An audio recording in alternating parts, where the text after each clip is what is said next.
always your number one. SM radio station. Love Radio. Nga ni Nicole Yala, Chris Chuper, kasama ang nag-iisang diehard fan ni Chris Chuper, Nicole Hiala. Mula sa Mahiwagang Burnay, ang kwento.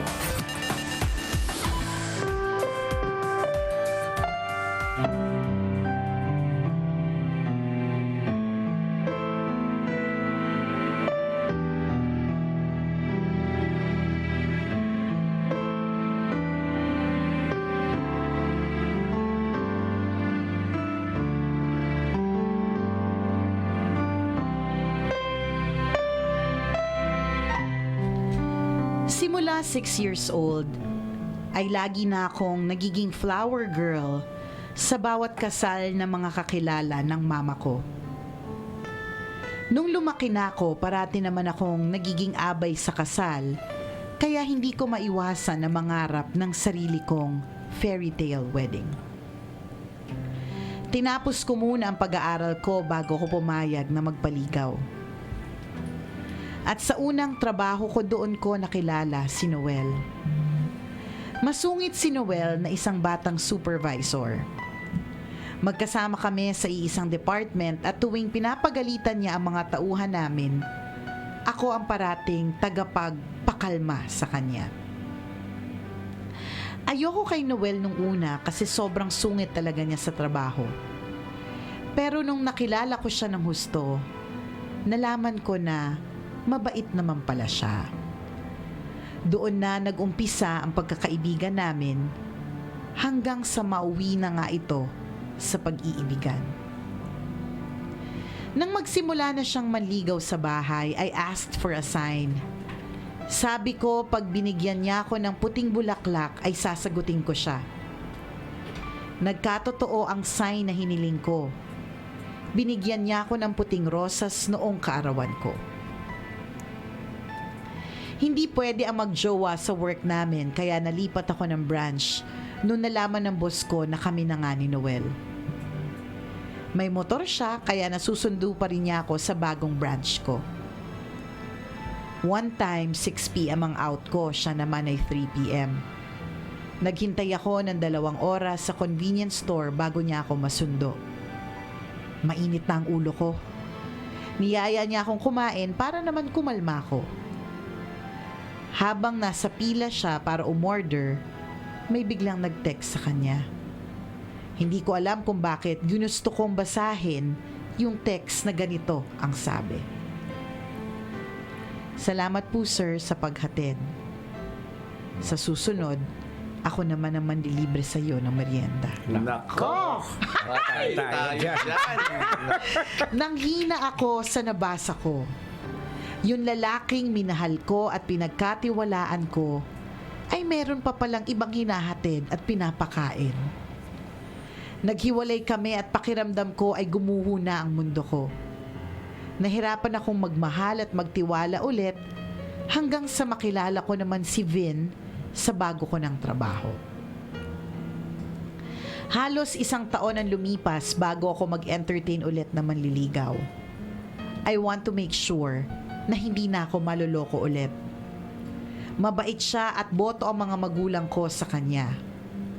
Matured siya kaya bihira lang kaming mag-away. Tumagal kami ng 3 years bago siya nag-alok na magpakasal.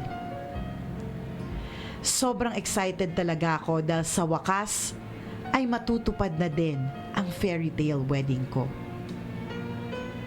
Pero matapos mamanhika ni Vin, ay bigla namang nagkaroon ng malaking problema ang pamilya namin. Panganay ako kaya ako na ang nauna sa paglutas ng problema ng pamilya. Dahil magulo pa ang sitwasyon, hindi ko na natutukan ang pag-aasikaso sa wedding. Umabot ng 1 taon ang delay ng pagpapakasal. Nag-aaway na kami ni Vin. Minsan na-promote sa trabaho si Vin at naisipan kong pumunta sa kanila para sorpresahin siya. Pero ang ending, ako pala ang masosorpresa. Wala sa bahay si Vin at nagpaalam daw na pupunta sa amin. Wala naman kaming usapan. Hanggang sa nalaman ko na lang na may babae na pala siya. Nako! Patay tayo dyan. Wawa si ate girl. Ay, sobrang sakit na nangyari kaya pigil na talaga akong magmahal ulit. Maraming gustong manligaw pero hindi ko ine-entertain. Yes, ganda problems. Ang taray na ang gusto ko. Ang daming gusto magligaw pero hindi ko ine-entertain. Kapag kaibigan lang ang turing sa akin ng lalaki, sila lang yung kinakausap ko. Gaya na lang ni Jeff. Broken-hearted din si Jeff nung magkakilala kami. Sa kanya ako nagsishare ng mga naging pait ko sa buhay. Kapag lumalapit ako sa kanya, ang lagi niyang sinasabi, hintayin mo ko, sasamahan kita sa templo, magpanata tayo, mga ganon. Minsan, binira ako ni Jeff. Sabi niya, ipagdasal mo din kasi yung mapapangasawa mo. Hindi boyfriend, puro boyfriend kasing hinihingi mo eh. Sige ka, tatanda kang dalaga niyan. Makalipas ang ilang taon, nagparamdam sa akin ng isang long-lost friend na crush kong matagal na. Lagi kaming magka-chat at magka-text.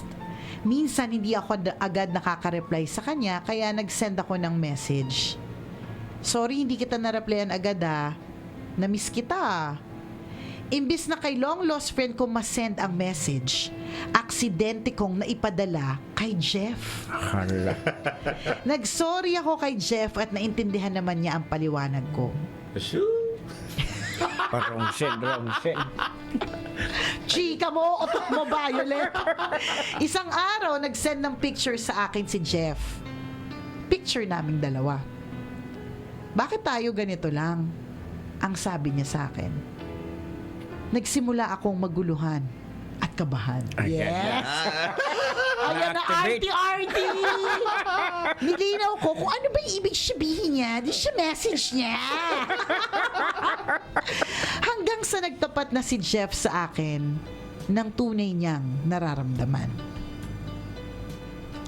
Alam mo, Lynn? Lynn! Sabi ko na lumang tao. So, 80s. Alam mo, Lynn, matagal na kitang ipinagdarasal. Sa tuwing pupunta tayo sa temple, ikaw lagi ang laman ng panalangin ko. After noon, nagsimula nang pumunta sa bahay si Jeff para manligaw. Napakabilis na mga pangyayari. Makalipas ang 2 buwan, sinagot ko na rin siya. Lumang tao to talaga to, no? Kasi ngayon, matagal na yung 2 months eh. Sa kanya, mabilis ang 2 months. After 7 months, nag-propose na siya ng kasal. At 1 buwan mula ngayon, nakatakda na kaming ikasal. Kakasal pa lang, hindi pala lumang tao. Luma lang yung name mo. Di ba yung Lynn? Ang lakas makaluma ng Lynn. Lahat ng mga pangalan may Lynn. 80s or 90s. Oo, di ba? Bottom line, hindi lahat ng prayer mo binibigay agad. Minsan, kailangan pang subukin yung faith mo. Minsan, kailangan ka pang turuan because great gifts are always worth the long wait. Ako po si Lynn, isang tambalanista, at ito ang aking kwento.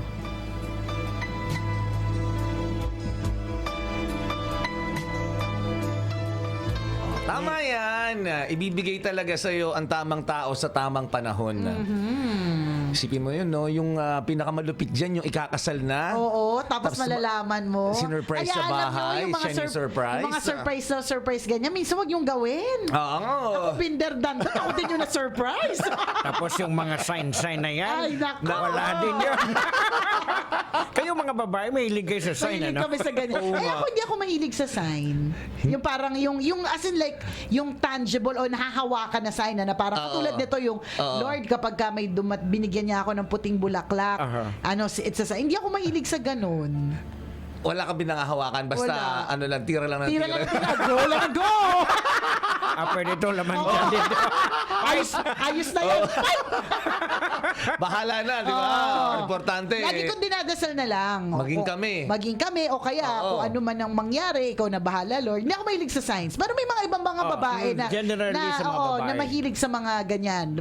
Pag may dumating na ganito o kaya may Oo. paru-paro, yan mga diba, mga ganon. May Mahilig mga sa pamahiin. Oo, may mga ganyan talagang klase mga tao. Pero kahit na may mga ganyan kang klase mga science na hiningi, bottom line, katulad nga na sinabi niya, minsan hindi naman talaga ibibigay pa talaga sa'yo. Kung una, Tama. hindi pa nararapat, 'di ba? At hindi pa oras. Correct. Yan. Nagustuhan ko yung part na tinapos mo muna yung pag-aaral mo Yes, bago very ka good. nakipag-relasyon. Ako rin, gusto ko rin yung Oo, part na tama yun. Madami kasi ngayon hindi na nila tinatapos yung pag-aaral nila.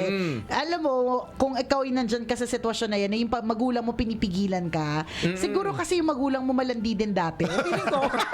Kasi Kaya natuto na alam sila niya, eh. correct. Alam na nila. Alam na nila, kaya alam nila na distraction ng lalaki, distraction ng pagbo-boyfriend, distraction yung pag-girlfriend. Kaya talagang ang pakiusap sa'yo ng magulang mo, tapusin mo lang yung pag-aaral mo. At good Diba? girl ka, John. Ka doon. Very good ka doon, Lynn. Di ba? You're a strong woman. Tama. Yes. And then saka nakakatuwa din naman na hindi ka rin nag-give up on love. At nakakatuwa din na you know how to wait. And yun na nag-iisip ka muna bago ka nagdedesisyon, yung mga ganon. Tsaka hindi siya naging man-hater. Oo, Usually, correct. Oo, madadala ka na eh. Oo. Madadala.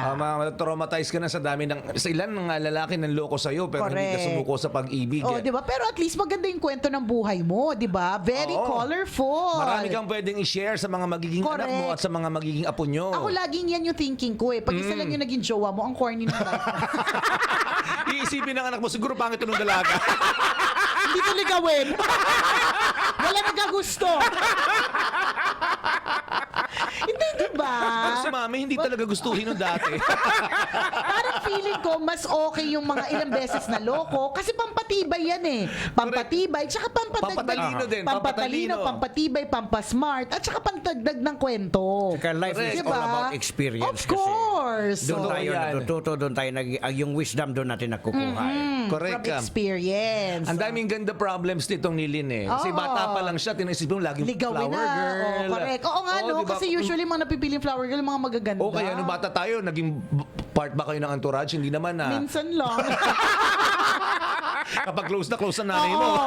Tsaka kapag ka pinilit ng nanay ko, kunin mo na yan. Pinipili pa. Ganda problem si Lynn eh, di ba? Kasi bata pa lang, At ngayon, ganda rin. Kasi Oo. ikakasal ka na, di ba?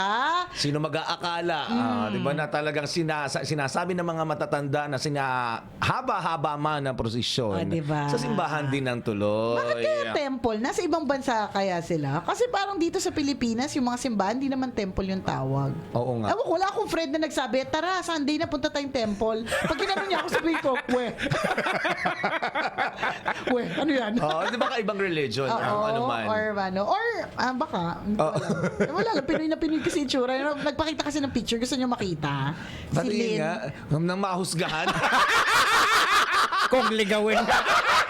Wag Kung ka talagang nga. pang flower girl lang ang datingan mo. Ayoko na nga lang. Patingin, tingnan namin. Ayoko makahusgahan nyo. Hindi, tahimik na lang kami pag ano. Grabe Titingnan kayo. lang Hindi namin. kami magsasalita. Hindi kami magsasalita. Grabe Tanghen kayo nyo. kapag katahimik. Ito na sila. Yan. Yan. Zoom in mo, layo no, puro belt yung nakikita namin eh. Puro kawayan. Yan. Oh. Maganda nga si lovely couple. Lynn, oh. Maganda makinis ang bato ka. Kinis-kinisan. Maputi. Oh, diba? Pwede. Pwede. Ganda.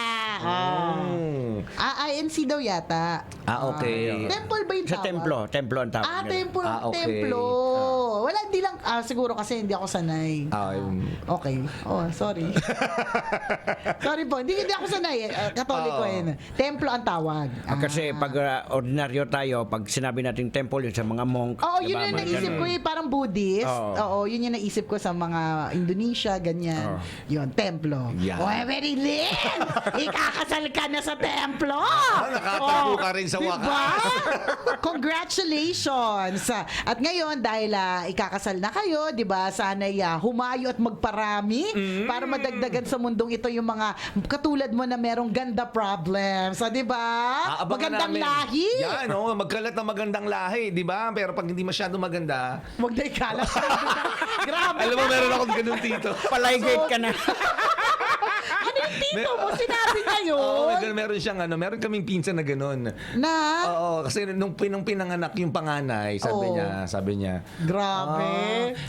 sige, gawa pa ng pangalawa, baka sakaling maganda yung kalabasan. Grabe naman! Pero Sobra! family joke na lang siya, Oo. syempre. So, nung pangatlong... Ngayon, Philippine joke na siya, partner. Arin ko siya buong Philippines. Oh, tapos, Tapos yung pangatlong anak, ganun pa rin, magkakamukha talaga sila. Sabi ng tito ko, tigilan nyo na. grabe naman. Kasi dali lang, kanino ba naman makukuha? Di ba sa Sa partido nung sumali sa pamilya namin. So, hindi sa Polisena? Hindi. Oh, taray. Grabe kayo sa Sabi niya, kanila. naiiba. Naiiba yung dugo natin, naiiba yung lahi natin.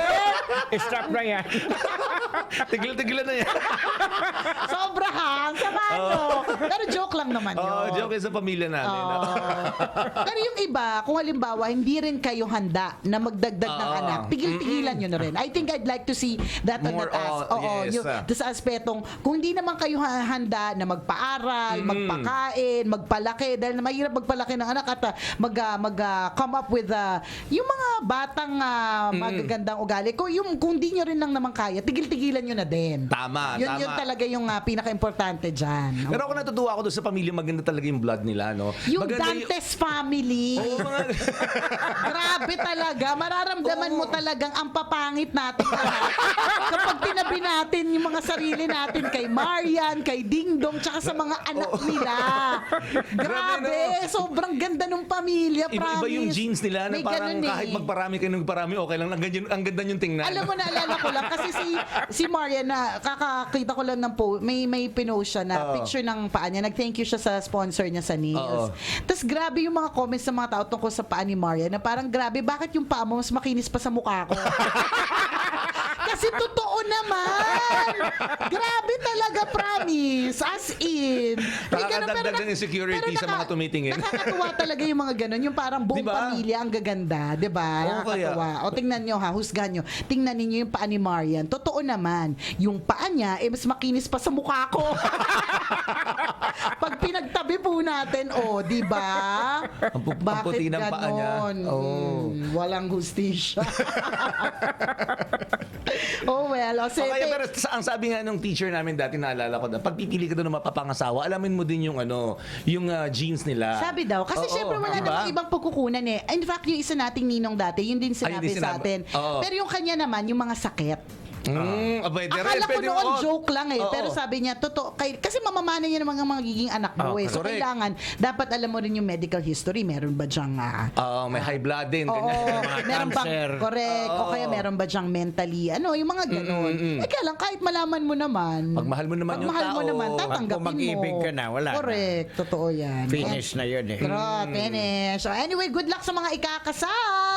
And thank you, Lynn, for sharing your story. At kung ikaw may kwento ka rin na gustong i-share sa amin, pwede nyo kaming i-email. Send your stories at mahiwagangburnaystory@gmail.com. Kahit anong kwento po yan, mga kaibigan, malay mo, kwento mo na ang ating pag-uusapan sa mga susunod na araw. Kaya, send na. Batiin ko lang ng happy birthday ang aming ninang na si Ninang Menchi Sardenya. Happy birthday! Enjoy your special day and more blessings para sa'yo. We're saying belated happy birthday kay Lady Love of Uy! Love Radio, Lucena. Napaka-bless naman ni Lady Love talaga Oo naman. nga. Ang bongga. Pang ilang birthday niya na at may Parang hindi may siya red dress. parang pabata siya ng pabata. Correct. Pang ilang birthday niya? Milestone birthday ba? Oo. Kaya kasi ang Bongga taray, nga eh. ang bongga tsaka ang May taray. palonggaw ng Lola Lady Hindi lang, Love mo. partner, yung regalo sa kanya ng staff niya, Oo. Persian cat. Hindi, yung cage lang yun. Yung cage na. yung pusa ni Nako sa kapitbahay. Hindi nga, ano ba? Hindi, joke lang yun ni Sammy Babe. Oo, Persian cat. Ay, ang yaman na talaga ni Sammy Babe. Iba talaga. Nakatawa yung joke niya. Ito, bali ang regalo talaga namin sa yung cage. Yung pusa ninakaw sa kapitbahay. Tapos blinower lang para magmukhang malaki. Para magmukhang Persian cat. Ang tari ng pa-Persian cat ni Sammy, nga. babe. Grabe. Mayaman kahit sila. parang walang magre-regalo sa akin ng Persian cat dito.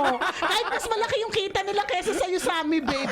Parang gusto ko na, ay, grabe si Sammy, babe, ng Labredo Lucena. Basta wag na Persian cat. Ah, Wag na, wag na Persian cat. Yung Persian cat, malaki yun. Gusto mo ba? Hindi na ako pwede regaluhan nun. Kung saan ang dalaga ako. Baka pwede. Yan yung gigising sa'yo sa umaga. Gusto kanya Persian cat, sa'yo Persian cat. Itigil na natin to. Happy birthday, Lady Love. You're so blessed to have yung your staff na staff. binibigyan ka ng Persian. Oo. Mahal ang Persian cat, ha? Oo, kaya, ano ba yan? Dito nga, cake nga lang, ano pa? Pahirapan pa. Amin na 20, tagal singilin eh. Cake lang yung bagal at tagal. Tapos hindi matutuloy yung cake pag walang may kapag may isang hindi pumipti peso. Oo. Tapos ikaw Persian cat. Tapos dito ililista pa yung 20 bukas na. Oo. Sa 15 na singil ah.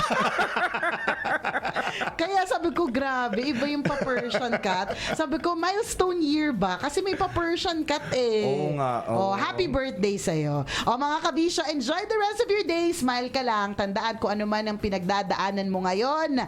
Dadaan lang yan. Walang forever. Whatever your situation is, good or bad, it will change. Tiwala lang, keep the faith. Muli ako po si Nicole Yala. At ako naman si Chris Chuper. Na nagpapaalala, Walang matatag na relasyon sa malanding may determinasyon. Yun! Ang programang Walang Problema, Hey Tambala Na, ay hatid sa inyo ng Always your number one SM Radio Station.